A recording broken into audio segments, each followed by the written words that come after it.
Oh yeah, it's double organic. I'm gonna get started. Good evening. My name is Michael Kuipers. On behalf of the Western Ontario Vegan Society, thank you very much for coming this evening. Before we begin, I would like to thank our executive team and Animal Liberation Alliance London for helping to make this event a success. Harold Brown is the founder of FarmKind and an advocate for social and environmental justice. His amazing story is one of transformation from animal farmer to vegan animal advocate. He was born and raised on a cattle farm in south central Michigan and spent over half his life in agriculture, including 3 years in the dairy industry. Harold is featured in the award-winning film Peaceful Kingdom: The Journey Home. He also works as an advocate for animal rights, sustainable independent family farms, and peace through nonviolence. It is my great honor and pleasure to introduce Harold Brown. Please give him a warm welcome. I said to someone, well, is slavery justified if the slaves are treated well? And then they said, well, you think animals are enslaved? And it's kind of like, yeah, what else is it, right? So how do you, everyone just kind of, that's the first thing they... I had a professor from England who was teaching in Vermont at the time in dairy science, and I was giving a talk there, and man, he jumped down my throat, and he just said, well, we bring these animals, these are domesticated animals, we breed them into existence for our use. And I said, it kind of sounds like you're playing God. And he says, well, yeah. He says, otherwise they wouldn't exist. He says, I'm proud to say that I exploit animals for money, because that's the economic reality of it. I really applaud that guy for being honest, because that's what it is. But the thing is all of these terms we see in packaging and advertising for humanely raised, free range, pasture-based, all these things are just feel-good slogans that have no political standing, or not political, no legal standing, no legal teeth. The word organic does, but organic standards don't have anything to do with any, at least in the United States, with anything other than you cannot give the animals pharmaceuticals, and that they have to be fed organic feeds. But how you treat that animal, how you house that animal. For instance, organic dairy is huge in the United States. And to meet that demand, the USDA standards for organic say that a cow has to have access to fresh air, access to sunlight, and access to water, and access to pasture. Okay? The word here is access. Now, to meet this demand, you go by these farms. New York is the second largest dairy producing state in the United States, next to California. It's not Wisconsin. They're number 3. So we've got these huge dairies all around where I live. They can have anywhere from small dairies, 500, up to Willett Dairy, which is just north of Ithaca. They, on their websites, they claim that they have their main old production facility, and they've got 3 new satellite facilities that have sprung up in the last 10 years. They advertise that they're now milking 16,300 cows. That's a lot of cows. But this is an area that is probably 500 square miles, I would say, taking that's crop and the barn. But you've got these long barns, and they're usually 2 to 3 wings, and they go to the center, which is the parlor, the milking parlor. Okay, if you look at these long barns, and you've got them around here too, there are these canvas windows that can be rolled up. Now the cows will spend their whole lives in those barns, walking from where their stall into the milking parlor and back. And the word access. You roll up those windows, the wind blows through, they have access to fresh air. even though these places use liquid manure management systems, and they're standing manure all the time. The hydrogen sulfide is so high, it causes all kinds of health problems for people who live within 2 miles of the place. And I was actually involved for 6 years in a lawsuit against the largest dairy in the state just because of that, because they were finding that children in the local school, they had permanent developmental neurological problems from breathing high concentrations of hydrogen sulfide during their developmental years. It's like being exposed to lead while you're growing up. And the other thing is, and this is an organic dairy, okay, so they have access to fresh air. Now the sun, as it arcs across the sky, sometime during that day, the sun's going to shine in those windows. So for a few hours, they'll get some sun. They've got automatic waterers, so they've got fresh water. Access to pasture. Okay, we all live in the tundra of the north here. So in the wintertime, you take them a bale of hay. That's access to pasture, because what's hay? Hay is just cut pasture. That qualifies as pasture. But they'll never leave that barn. And the average life of a dairy cow, and I've talked to people, we have a couple dairies in our area that I've talked to that are contracted with Organic Valley, which is the largest organic dairy producer in the United States. They have, what is the average life, production life of your dairy cows? And they said 4 years. Top 6, low 2. This is an animal can live 20 to 30 years. And, you know, it's all about milk production.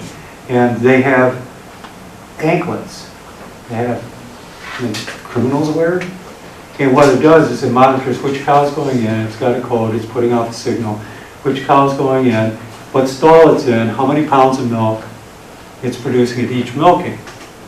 As soon as that curve starts to go down, they're off to auction. That's just the economic reality of it. The cow can't pull its weight. Now, you say, well, I drink organic milk from cows that do get to go outside. You know, well, that's fine. You know, so they aren't given pharmaceuticals. That's great, but there's a downside to it. I've talked to veterinarians who specialize in organic dairy, and they said, well, that's problematic because mastitis is like this low-level radiation exposure. It's something that's in the dairy industry. Now, farmers will say, oh, wait a minute, mastitis isn't the problem in my dairy. In the United States, if you Google mastitis, the very first thing that comes up is the National Mastitis Council. If it wasn't a problem in the industry, then why is there a National Mastitis Council? Anyway, so what does that mean? A cow gets mastitis, and, you know, they milk them until, you know, a teat plugs up, strip the teat out. You can only do that so many times. It's not pretty. But once all 4 quadrants have plugged up, you have to send her up because you can't give them subtherapeutics, and that's how the big dairies, the conventional dairies, forestall mastitis is by giving them subtherapeutics in their feed. But as soon as you give them a class 1 antibiotic, now you got to dump the milk because you can't sell it. You can't even sell it to a conventional dairy. Now, let me tell you about that. I worked in a plant, and a couple of our suppliers were people I grew up with. Okay, so Andy, this one guy I know, I won't give you the last name, but Andy would drive his folks' truck in, his tanker in, and the guy where he would offload it, hook up the hose to the building and offload the milk, he would go up and he'd go, nudge, nudge. And believe it or not, we had one guy, he gave him a bottle of Jack Daniels. He said, this is a dirty load of milk. Which means one cow in that 1,500 gallons of milk that was on his truck, it wasn't a big truck, but 1,500 gallons of milk, one cow was on a class 1 antibiotic. Now what does that mean? Well, in the plant, if they didn't tell us, if we tried to make cottage cheese, I made cottage cheese. And the thing you make cottage cheese in looks like a big stainless steel lap pool. It's about this wide, about this deep, holds 600 gallons of milk. So you pump in your fluid milk, put in the retin, cover it up with craft paper, turn the heat on. 6 hours later, you come back, it's all dry curd. Unless it was a dirty load of milk. Because that one cow, out of 1,500 gallons of milk, or that 600 gallons of milk, that was enough antibiotic to kill the retin. And it wouldn't sit up. So what do we do with that milk? Occasionally they dumped it down. We were in town. They dump it down the municipal gray water. That's against the law. You can put down no more than 1 gallon at a time in the United States into a gray water system. We're putting 600 gallons down there and then hoping that the water treatment plant didn't figure it out.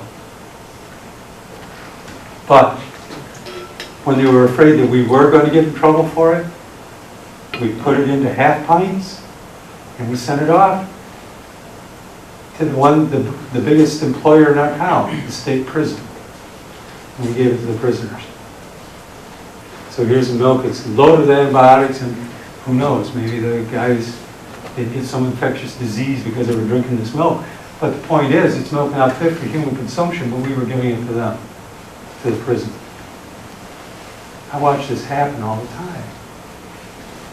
Now with organic cows, if you can't get them class 1 antibiotics, then their lives can be very short indeed. Is it more humane? No. Is it better for the environment? No. For instance, a lot of people think that, oh, I only eat grass-fed or pasture-based beef. And they say, that's better for the environment. Right? I know it is. It's got to be. It's not. See, animal production is all about throughput. It's about from birth to slaughter weight. Okay? It's about getting an animal to the optimal slaughter weight. For a beef cattle, it's 1,400 to 1,500 pounds, ideally. Now, in a conventional system, you'll be on a calf will be born and be on a calf-cow operation until about 10 months old. And then they're taken away from their mothers, and they're sent off to a feedlot, and they're put on high-energy feeds, and they grow much faster. They're also given another shot of hormones, of steroids, not steroids, but testosterone and estrogen, when they go into the feedlot. When I was growing up, we only gave it to them once, when they were calves. It's just a subdermal you put under the skin of the ear. But now we do it twice. We do it when they're calves, and we're doing castrations or dehorning, and then now they do it again before they go into the feedlot. We give them vaccines and then give them another dose of hormones. So they grow much faster.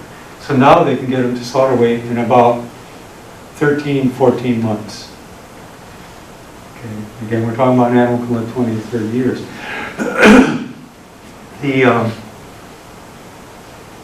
But with grass-fed beef, you're talking on average 2 years to get them the same weight. If all they're eating is pasture and hay in the winter. Now what does that mean environmentally? Well, cows produce a lot of methane. Now, believe it or not, feedlot operations are much better for the environment. Why? Because they're only on pasture, creating a lot of methane for about 10 months. The rest of the time they're put on mainly high-energy feeds. Cows are pure herbivores. You give them corn, soy, and whatever else. What they call enteric rumination shuts down. Okay? So they're not producing as much methane because, believe it or not, the majority of methane that a cow produces isn't out the back end, it's out the front end. It's when they burp up their cud. That's where most of the methane comes from. So if you have a cow on pasture until they're 1,500 pounds, which is almost just about 2 years, they're producing methane that much longer. It's worse for the environment. It's much more greenhouse gases. It's going into the air. This is true of all ruminants. So the humane end of it, well, these are all things, if you grab one of these flyers, it's like, one of the things that gets me is when I go to the store every so often, I'll look at packaging. eggs are one thing that really knocked me out. They go, these are vegetarian eggs. It's like, really? Have you ever been around chicken? They like to eat bugs, you know, and grubs and worms and stuff. So that means that chicken never went outside. They'll say, but it's free range. Now, these are huge-ass barns with anywhere from 10 to 50,000 chickens shoulder to shoulder in there. And they'll say, well, the eggs are better for you. But you're getting more cortisol because they have found, the egg industry found that while everybody thinks, oh, these cages are really bad because they get so stretched. You got 4 to 6 chickens crammed in this little cage. And they've only got, the space works out to about the size of a piece of 8 by 11 paper for their lives, you know, of laying eggs. That's true. So they said, well, we'll be more humane and we'll put them in this big barn. How many of you have heard the term pecking order? You've all heard that, right? Well, chickens are social animals. They're only indigenous to Southeast Asia. Did you know that? Everything that we have now came from there. But chickens, even the domesticated chickens we have now, they have a pecking order. Research has shown from poultry science that they will develop social groups of 15 or less. That's what their optimal pecking order is. And they develop a hierarchy. That's what the pecking order means. They develop a hierarchy. It's usually a matriarch is the top head, not a rooster. And that's what they do. Okay, so I guess they're relatively happy if they're in groups of 15 or less, and they get a pecking order and everything is cool. Now imagine getting stuffed into a barn of 20,000 and you never ever can figure out the pecking order. It's one of the reasons they debeak. Even free-range chickens get debeaked so they don't cannibalize each other because they never can figure it out. And the cortisol level, which is the stressor hormone, in those eggs is much higher. And you're eating that too. You are what you eat. So if you're eating, you know, these stress hormones, you wonder why stress is a problem. You know, well, you're not helping by eating stress hormones. And the other thing that gets me about eggs is they call them high in omegas. How do you do that? How do you get more omega fatty acids in a chicken egg? You feed them flaxseed. A fish meal. Yeah, there's a good one. Livestock industry, whether it's beef, chicken, whatever it is, they talk about high omegas. Part of it's from flax, but a big part of it comes from the seed. And what they're doing, do you know that a third, and arguably more than a third, of all the marine life and bycatch that's taken out of the ocean is ground up into fish meal?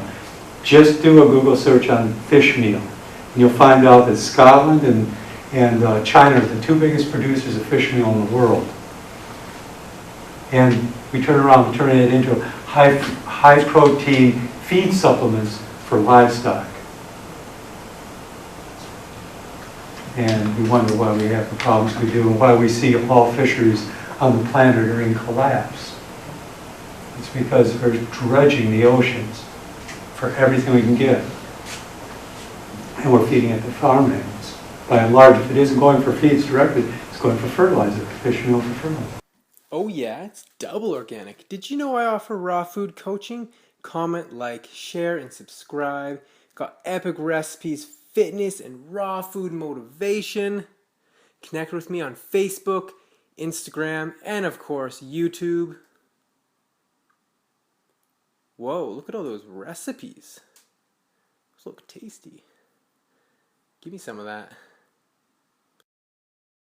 I'm proud to announce the release of my free raw recipe app. Do you want over 100 original raw food recipes in the palm of your hand? Click the links to download or search Double Organic on your phone.